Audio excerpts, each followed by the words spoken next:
السلام عليكم ورحمة الله وبركاته. إن الحمد لله نحمده ونستعينه ونستغفره ونعوذ بالله من شرور أنفسنا ومن سيئات أعمالنا. من يهده الله فلا مضل له ومن يضلل فلا هادي له. وأشهد أن لا إله إلا الله وحده لا شريك له وأشهد أن محمدا عبده ورسوله صلى الله تعالى عليه وعلى آله وصحبه وسلم تسليما كثيرا. أما بعد أعوذ بالله من الشيطان الرجيم. ومن يشاقق الرسول من بعد ما تبين له الهدى ويتبع غير سبيل المؤمنين نوليه ما تولى ونصليه جهنم وساءت مصيرا.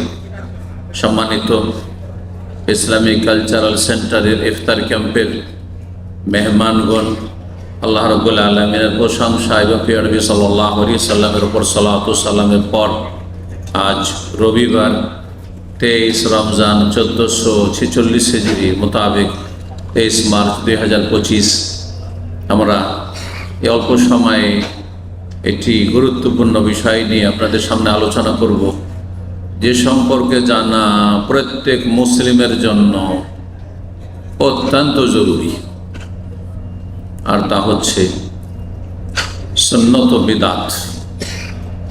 বিশেষ করে সুন্নতকে আঁকড়ে ধরা মানে বেদাত সম্পর্কে সতর্ক সাবধান থাকা, বেদাত থেকে সার্বিক জীবনে বেঁচে থাকা। কারণ আমল কবুলের জন্য মৌলিক দুটো শর্ত রয়েছে। আপনি আমল করলেই যে কবুল হয়ে যাবে তা নয়। আমলের জন্য কয়টি শর্ত রয়েছে? দুটি শর্ত রয়েছে।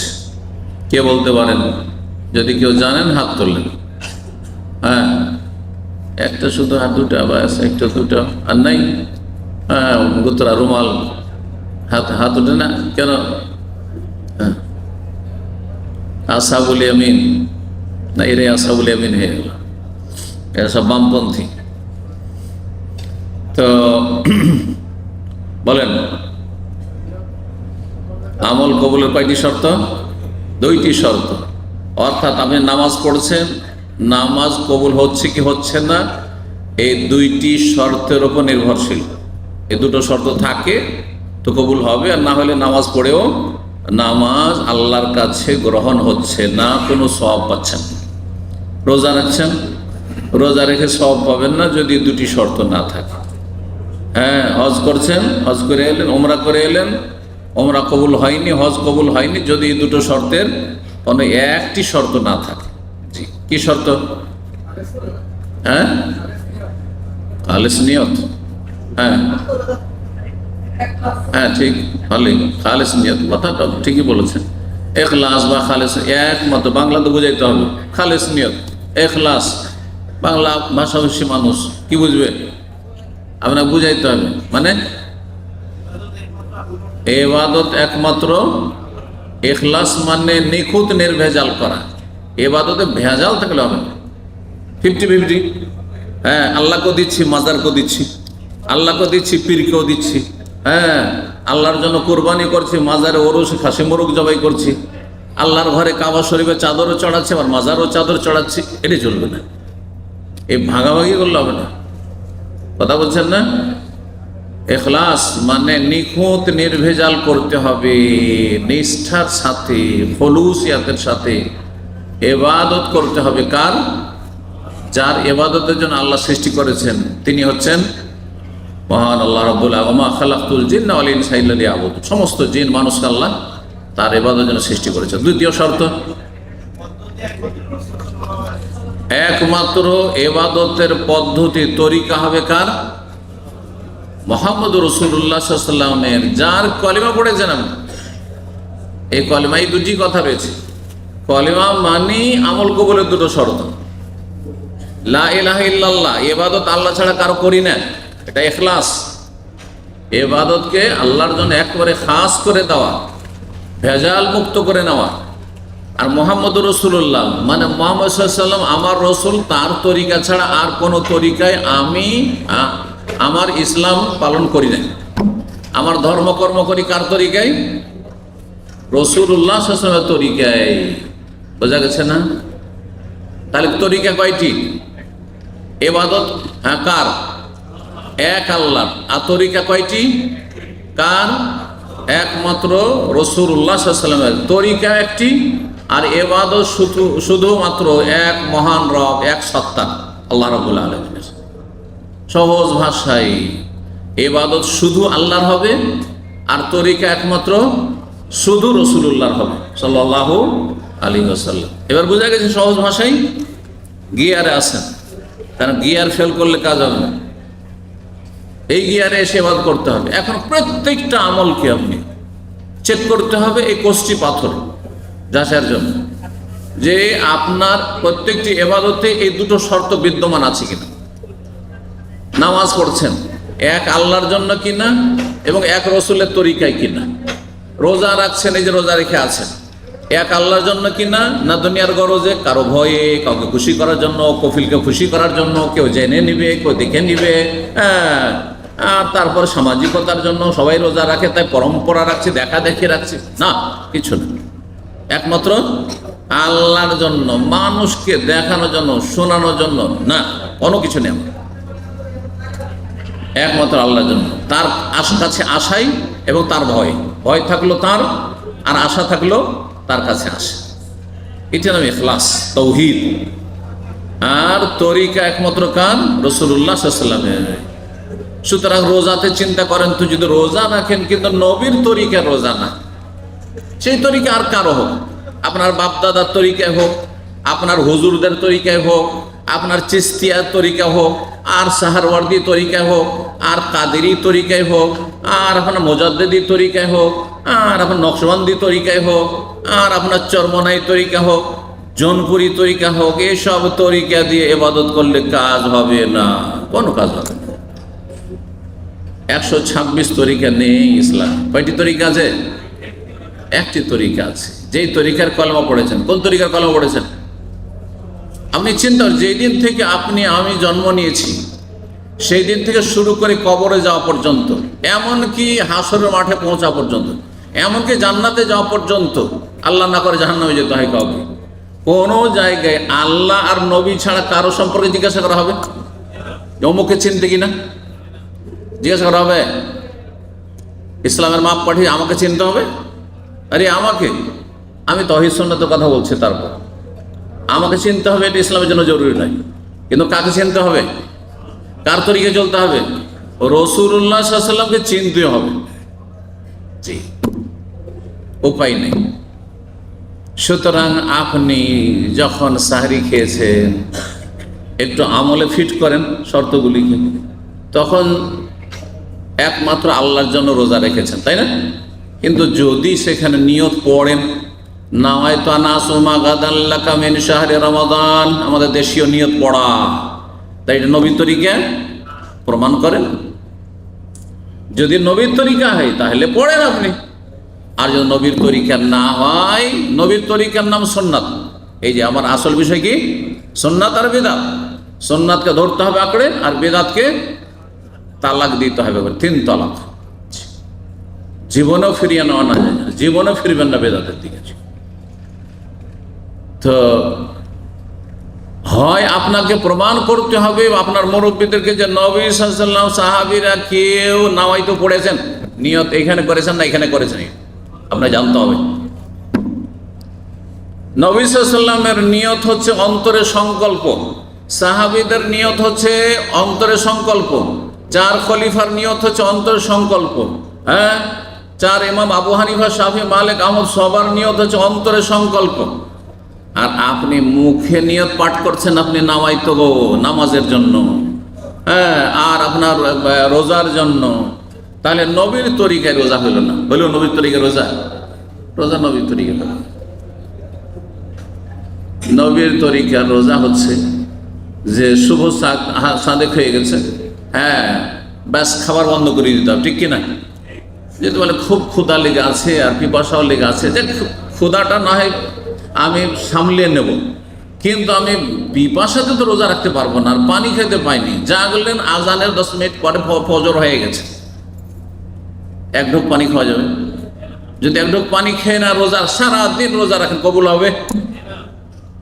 আল্লাহর জন্য রেখেছে, সারাদিন আল্লাহর জন্য না খেয়ে আছে, কাজটা তো আল্লাহর জন্য, ঠিক আছে, কিন্তু নবীর তরিকাই হলো না। কারণ নবীর তরিকা হচ্ছে শুভ সাদেক হইলে ব্যাস স্টপ, পানাহার। সূর্য ডোবার 2 মিনিট আগে আপনি জানতে পারেন যে এখন সূর্য ডুবে না, 2 মিনিট বাকি আছে, নিশ্চিত জানছেন, এমন না যে সন্দেহ। আর যদি রোজা ইফতার করে দেন, রোজা হবে? হবে না। কেন হবে না? আপনি নবীর তরিকায় রোজা করলেন। আশা করি বুঝতে পারছেন। সুন্নাত মানে নবীর তরিকা, আর বেদাত মানে নবী ছাড়া অন্যের তরিকা। সেটা আপনার বাপদাদার তরিকা হোক, আমার বাপদাদার তরিকা হোক, আর হিন্দুদের তরিকা হোক, আর সুফি পীরদের তরিকা হোক, আর হক্কানির তরিকা হোক, আর আপনার ভণ্ডের তরিকা হোক, আপনার এসব ভাগটাকে কোনো লাভ হবে না। যেটাই হক্কানি তরিকা, সেই জন্য আমি হক্কানি পীরের মুরিদ, আর এরা সব ভণ্ড পীরের মুরিদ। না না, এইসব ভাগ ইসলামের নেই, সব ভাগ ইসলামের নেই। ইসলাম খুব সহজ। রাসূল ইন্না দ্বীনা ইউসরুন, দিন খুব সহজ। বা সহজটাকে আপনি সহজভাবে বুঝতে হবে। আর সহজ আল্লাহর চাইতে, রসুলের চাইতে সহজ করে কেউ বুঝাইতে পারে না। আমি খুব স্পষ্ট ভাষায় কথা বলি, আমি বোঝাচ্ছি কিনা আপনাদেরকে? আর রাসূলুল্লাহ সাল্লাল্লাহু আলাইহি ওয়াসাল্লাম তার জীবদ্দশায় ইসলামের কথা বুঝিয়েছেন। কোথায় আমি, কোথায় রাসূলুল্লাহ, ঠিক কিনা? তা আপনি হাদিসের কথা বুঝতে পারেন না, হাদিস বুঝে আসবে না। আল্লাহ যিনি আমাকে বাকশক্তি দিয়েছেন, বুঝাবার শক্তি দিয়েছেন, তার কথা বেশি ভালো করে বোঝা যাবে না আমার কথা ভালো করে বোঝা যাবে? বলুন তো দেখি, বিবেককে কাজে লাগান। কিন্তু আমাদের দেশের বেদাতি হুজুরদের লক্ষণ হচ্ছে আল্লাহর কালাম কি বোঝা সম্ভব? হ্যাঁ, রসুলের হাদিস বুঝবে, হাদিস বুখারী নিয়েছে, বাংলা বুখারী। হ্যাঁ, তফসির পড়ছো, তফসির, তুমি পাবলিক মানুষ, তুমি কি বোঝো? তুমি কামলা, তুমি আবার সৌদি আরবে কাজে গেছো, তুমি আবার ইসলামের কি বোঝো? কোন মাদ্রাসায় পড়েছো? তুমি গ্রামার জানো তো, তুমি অমুক জানো, তমুক জানো। হ্যাঁ, বোঝা গেছে। আরবির তুমি অলংকার জানো। এতগুলো সাবজেক্ট পড়তে হবে, তারপরে নাকি আল্লাহর কালাম বুঝতে হবে, আর রসুলের কালাম বুঝতে হবে, কোরআন হাদিস। কিন্তু আমার কথা বোঝার জন্য, ওদের নেতার কথা বোঝার জন্য, ওই বেদাতি মোল্লার কথা বোঝার জন্য সরাসরি আবার তার ওয়াজ শুনে বিভ্রান্ত হচ্ছেন হয়তো। কথা বোঝা গেছে? আল্লাহর চাইতে, রসুলের চাইতে ভালো করে বোঝানেওয়ালা পৃথিবীতে না হয়েছে, না হবে। সুতরাং সবচেয়ে সহজ কথা হচ্ছে আল্লাহর কথা, তারপর রাসূলুল্লাহ সাল্লাল্লাহু আলাইহি ওয়াসাল্লামের কথা, আর সেটাকে আঁকড়ে ধরে হচ্ছে সুন্নাহ। আপনি কোরআন হাদিস মোতাবেক জীবনযাপন করবেন। দলিলে আছে, শির নত করে আপনি আমল করবেন। নেই প্রমাণ নেই, আল্লাহ থেকে কোরআনেও নেই, রসুলের হাদিসও নেই। 4 খলিফা পর্যন্ত অনুমতি দেওয়া হয়েছে যে তাদের সুন্নাত। কেন? যে 4 খলিফা রসুলের বিপরীত মুখে যান। আমি বিপরীত চলে যেতে পারি, কিন্তু রাসূলুল্লাহ সাল্লাল্লাহু আলাইহি ওয়াসাল্লাম বলেছেন আমার 4 খলিফা হচ্ছে রাশেদিন আল মাহদিন, এরা হেদায়েত প্রাপ্ত। সার্টিফিকেট, আমাকে সার্টিফিকেট দেওয়া হয়, কিন্তু এই 4 জনকে সার্টিফিকেট দেওয়া হয়েছে। এই জন্য এতটুকু, নাহলে তারাও নবী রসুল না, তারাও নবী রসুল না। এর বেশি কেউ দলিল নাই। যে হানফি মযহাবে সেজন্য দলিল হয়ে গেল, শাফি মযহাবে সেই জন্য সেটা আপনার জন্য আমলযোগ্য হয়ে গেল, আপনি মালিকি মযহাব আছে সেই জন্য আমলযোগ্য হয়ে গেল, আপনি হাম্বলি সেই জন্য হাম্বলি মযহাব আছে সেই জন্য আমলযোগ্য হয়ে গেল। না না, এটি নয়। তারা কেউ ভুলের ঊর্ধ্বে না, তবে কারো ভুল কম, কারো ভুল বেশি। বুঝতে পারছেন না? কারো ভুল কম, কারো ভুল বেশি। কারো শতকরা 50টাই ভুল, আর শতকরা কারো 5টা ভুল, কারো শতকরা 1টা ভুল। এইটুকুর পার্থক্য থাকতে পারে, কিন্তু ভুলের ঊর্ধ্বে একমাত্র মহান আল্লাহ রাব্বুল আলামিন, একমাত্র তাঁর প্রিয় রাসূল সাল্লাল্লাহু আলাইহি ওয়াসাল্লাম। এই যে নবী মাসুম ছাড়া আর কেউ নেই। এটি হচ্ছে আহলে সুন্নাত ওয়াল জামাতের আকীদা, কোরআন সুন্নাহর অনুসারীদের আকীদা। নবী ছাড়া ভুলের ঊর্ধ্বে কেউ নেই। আমি সারা জীবন ভুলে থেকে গেল, জিবরাইল আসবে না, ওহী আসবে না, সংশোধন নাও হইতে পারে। আমি হয়তো চেষ্টা করলাম না, অথবা চেষ্টা করেও ব্যর্থ হইলাম, কিন্তু নবী সাল্লাল্লাহু আলাইহি ওয়াসাল্লামের ভুল হইলেই বা কিছু হইলেই সাথে সাথে ফেরেশতা আছে আল্লাহর পথে আসার জন্য, যে আল্লাহ বলছে যে এটা নয়, ওইটা করতে হবে। এবার বোঝা গেছে? জি। সুতরাং নবীকে যখন আল্লাহ মহান মর্যাদা দিয়েছে, মানব জাতির মধ্যে সবচেয়ে বড় মর্যাদা, মোহাম্মদ রাসূলুল্লাহ সাইয়্যিদুল মুরসালিন খাতামুন নবীন তাকে দেওয়া হয়েছে।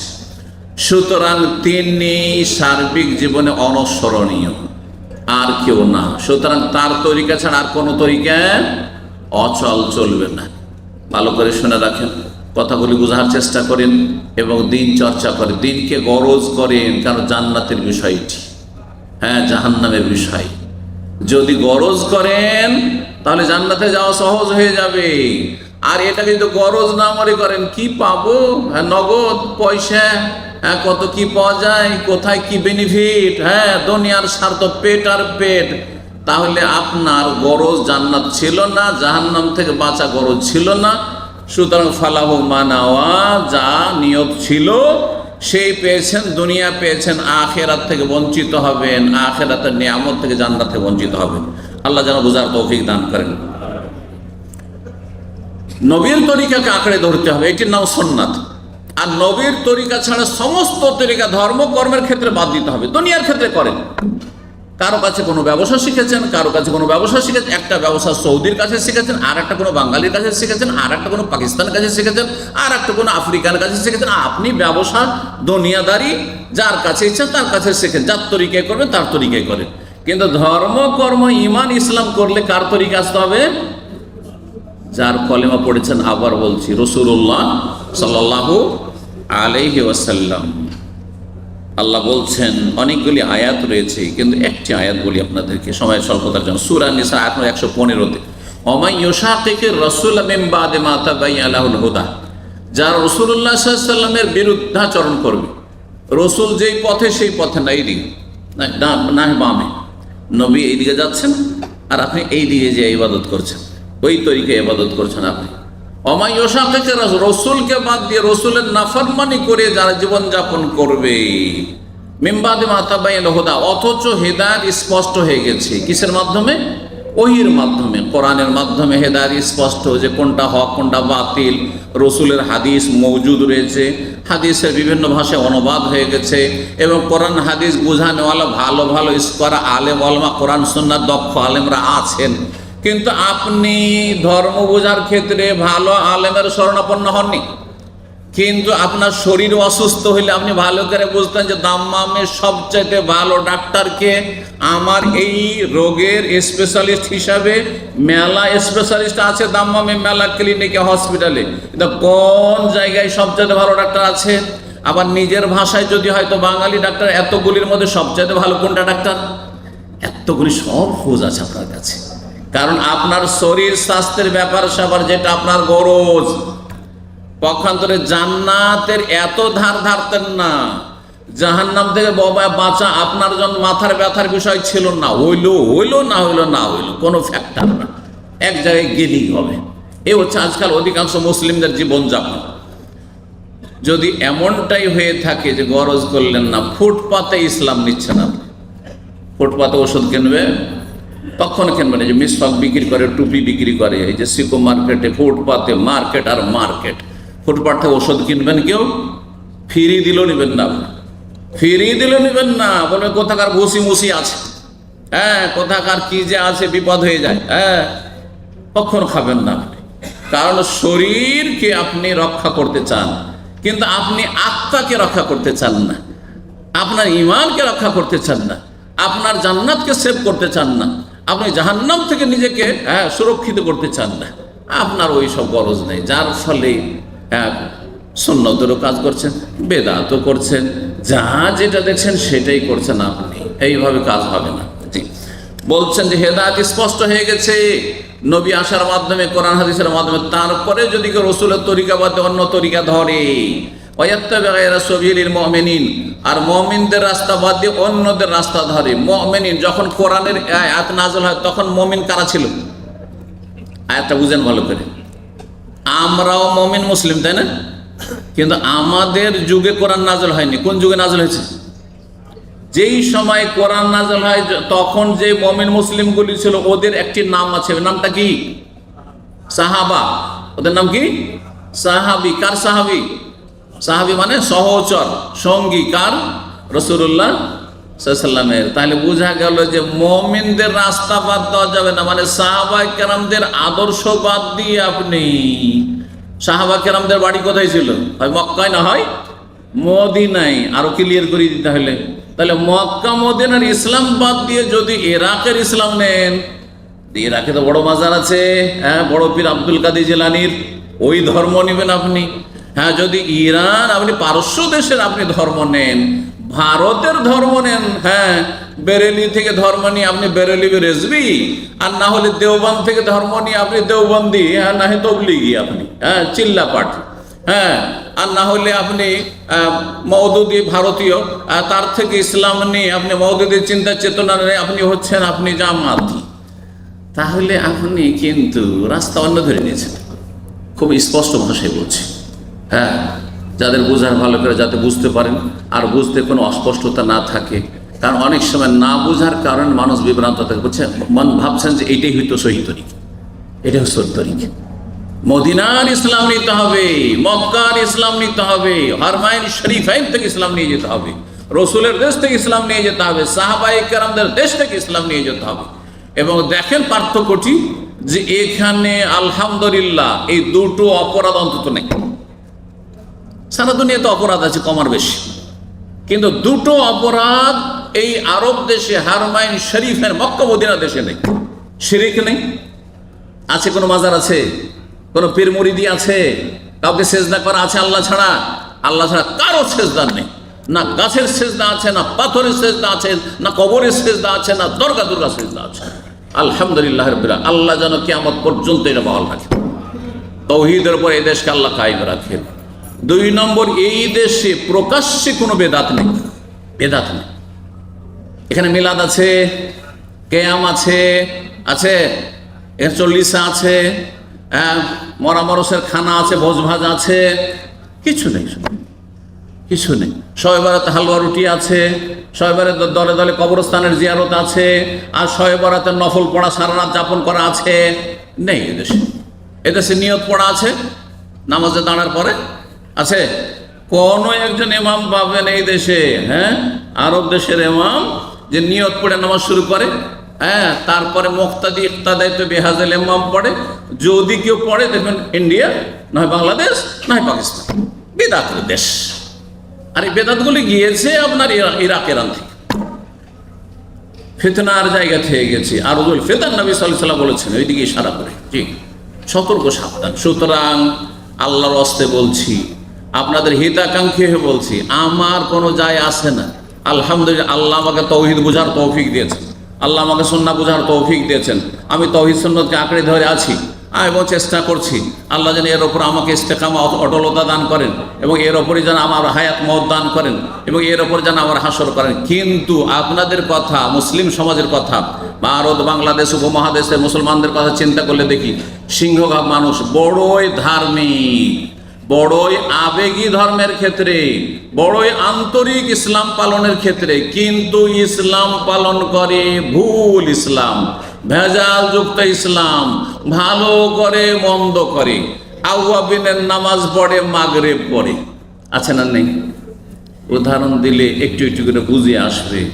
মাগরিব পড়ে, আওয়াবিনের কোন নামাজ একটিও হাদিসে নেই, বিদাতি নামাজ। তাহলে এই যে মেহনত সারা জীবন, হয়তো অনেকে আছে এত ধার্মিক মুসল্লি, 20 বছর, 30 বছর, 40 বছর ধরে আওয়াবিনের নামাজ পড়ছেন, মাগরিব আর এশার মাঝখানে বিদাত করে যাচ্ছেন, বিদাত করে যাচ্ছেন।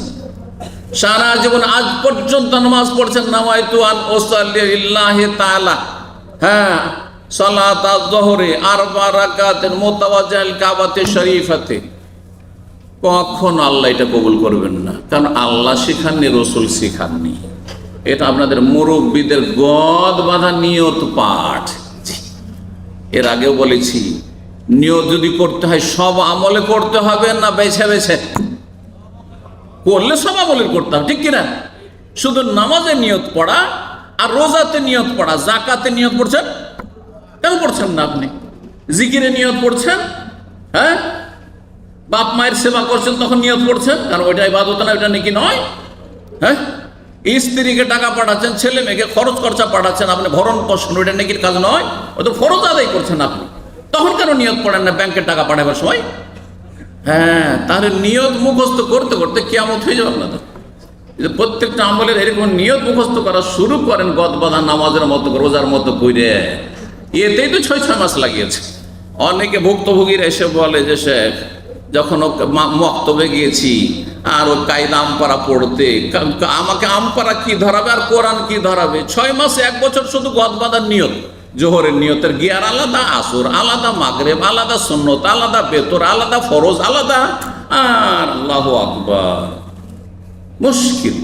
আরে আমি নয় আরবি বুঝি, চেঞ্জ করে দেবো সালাতুল জোহরের, আর তারপরে ফরিদাতান লিল্লাহে না সুন্নাতান রাসূলিল্লাহে। কিন্তু আপনি কি করে করবেন মুখস্থ ছাড়া? আপনার তো উপায় নেই। আর বাঙালি জাতি তো মাশাআল্লাহ ইন্ডিয়া পাকিস্তান চাইতে আরো 4 কদম অ্যাডভান্স। কিসে? হ্যাঁ, আমি উর্দু ভাষীদের সাথে থেকেছি কিছু সময় লেখাপড়ার জীবনে, বিভিন্ন জায়গায়। তো উত্তরপ্রদেশও থেকেছি, মদিনাতেও থেকেছি, তাদের সাথে লেখাপড়া করেছি, সারা বিশ্বের সেই ছেলেদের সাথে। বেদাতিরা বেদাত পড়লেও, এই নিয়ত পড়লেও উর্দু ভাষায় তাদের মাতৃভাষায় পড়ে, কিন্তু বাঙালি কোনোদিন বাংলা ভাষায় নিয়ত পড়ে না। পাকিস্তানিরা নিয়ত পড়ে, যারা বেদাতি নিয়ত করে, বা ইন্ডিয়ান উর্দু ভাষী, मैं नियत करता हूँ वास्ते अल्लाह के जोहर की फर्ज नमाज किबला रुख होकर अल्लाह। তাহলে নিজের ভাষায় পড়ছে, মুখস্থ করা লাগে না। কিন্তু বাঙালি তো মাশাআল্লাহ আগে সূরা ফাতিহা মুখস্থ না, আগে নিয়ত মুখস্থ, বেদাত মুখস্থ করেছে, ভেজাল দিয়ে শুরু হয়েছে। আল্লাহ হেফাজত করুন, আল্লাহ বুঝার তৌফিক দান, ফিরে আসার তৌফিক দান করুন। তো বলছিলাম আল্লাহ কি বলছেন, যদি রসুলের তরিকা বাদ দিয়ে দেন আর মুমিনদের তরিকা, সাহাবায়ে কেরামদের তরিকা বাদ দিয়ে চলেন, নুয়াল্লিহি মা তাওয়াল্লা, আল্লাহ বলছেন যেদিকে ফিরবে ওইদিকে ফিরিয়ে।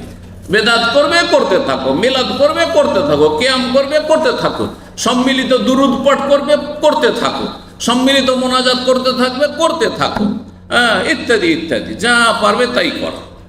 নুসলিহে জাহান্নাম, এবং জাহান্নামে পাঠিয়ে দেবো। আল্লাহ বলছেন মেহমানখানা আছে আমার, জাহান্নামে পাঠিয়ে দেবো। আত্মাসিরা, জাহান্নাম বড়ই জঘন্য জায়গা, আর বড়ই জঘন্য প্রত্যাবর্তন স্থল। কথা লম্বা হয়ে যাচ্ছে, আর কোরআন এবং হাদিস সুন্নাত বিদআত সম্পর্কে অনেক রয়েছে। 2-1টি হাদিস শোনাই, না হলে শেষ হয়ে যাবে আমার সময়। নবী করিম সাল্লাল্লাহু আলাইহি ওয়াসাল্লামের সহিহ বুখারী মুসলিমের হাদিস, বেদাত কি জিনিস বোঝানোর জন্য বলে, মান আহাদাসা ফি আমরিনা হাযা মা লাইসা মিনহু ফাহুয়া রাদ্দ। মা আয়েশা রাদিয়াল্লাহু তাআলা আনহা থেকে বর্ণিত হাদিস, কেউ যদি ধর্মীয় কাজে নতুন কোনো কাজ করে, কিসের কাজে? ফি আমরিনা হাযা, ধর্মের কাজে নতুন কাজ করে, ধর্মীয় কাজ। তাহলে দুনিয়াদারিতে নয়, দুনিয়াদারিতে মোবাইল ছিল না, মোবাইল এসছে।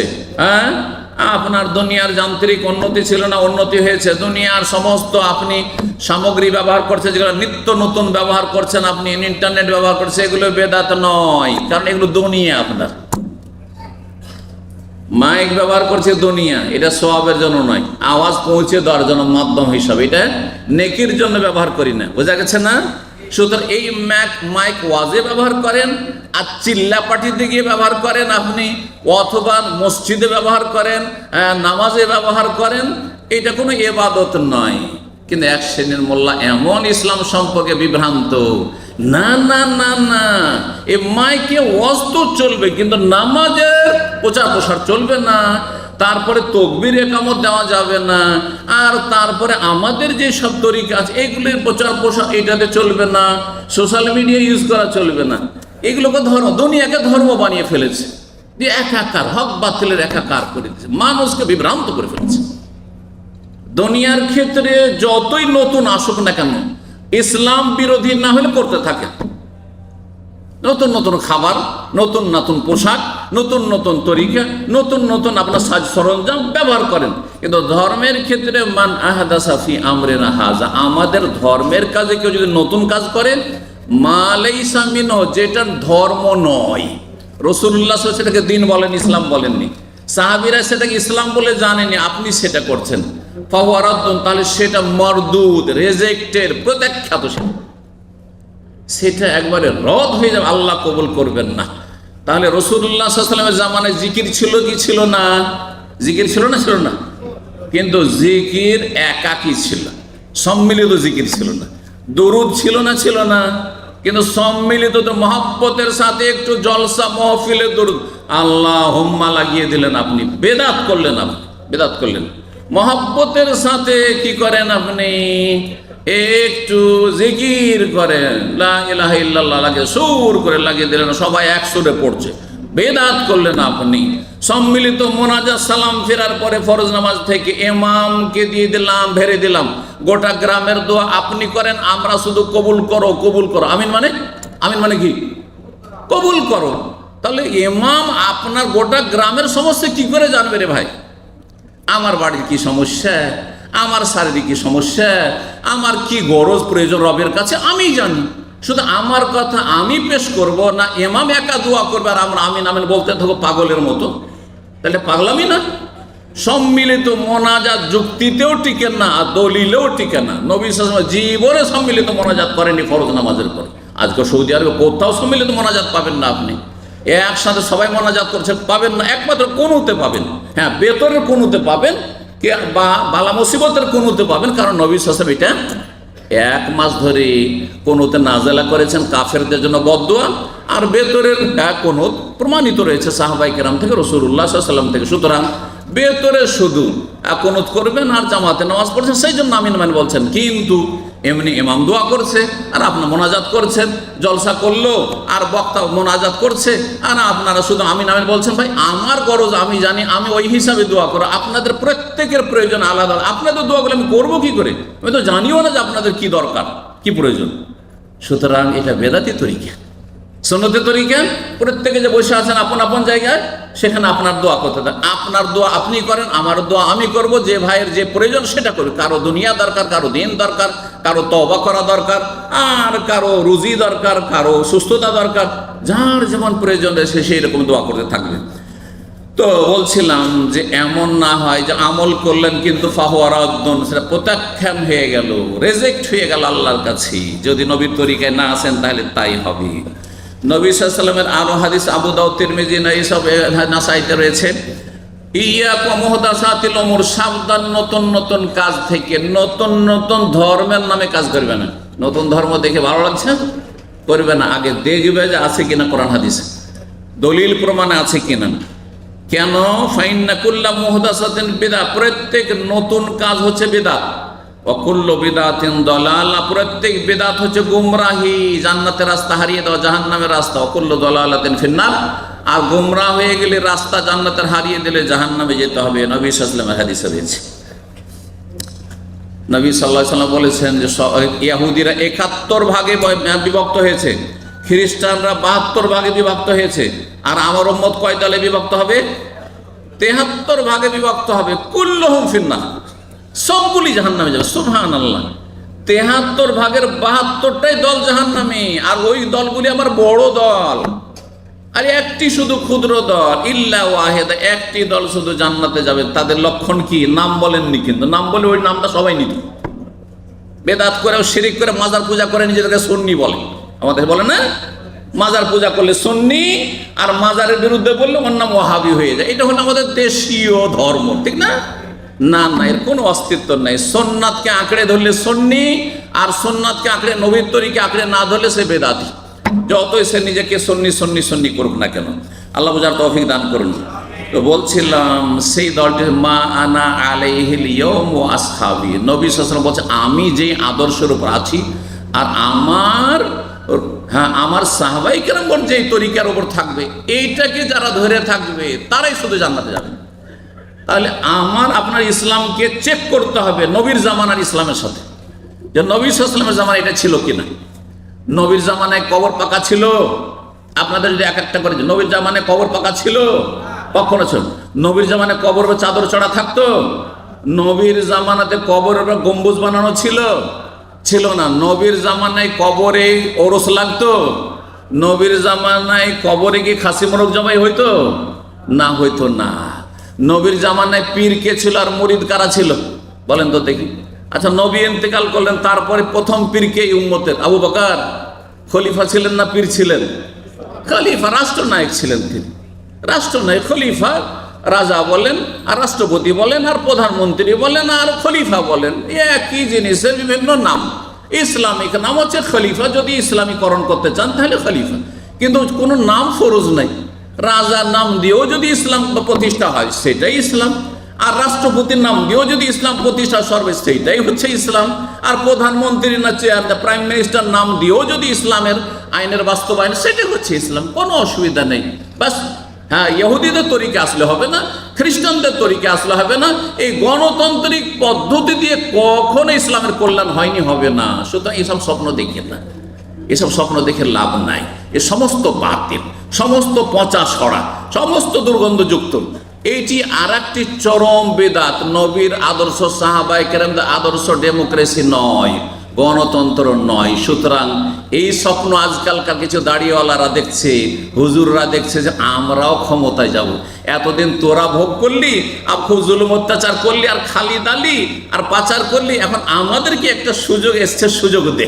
না না না, এসব করে লাভ নেই। নবীর তরিকে আসতে হবে, সাহাবায়ে কেরামের তরিকে আসতে হবে, যোগ্য লোকদের মাধ্যমে যোগ্য লোকের বাছাই হতে হবে। আল্লাহ রাব্বুল আলামিন যেন তৌফিক দান করেন।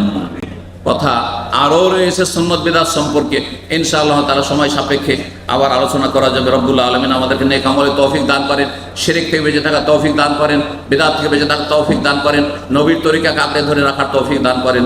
ওয়া জাযাকুমুল্লাহু খাইরান ওয়া সাল্লাল্লাহু ওয়া সাল্লাম আলা নবিয়িনা মুহাম্মদ ওয়া আলা আলিহি ওয়া সাহবিহি আজমাইন।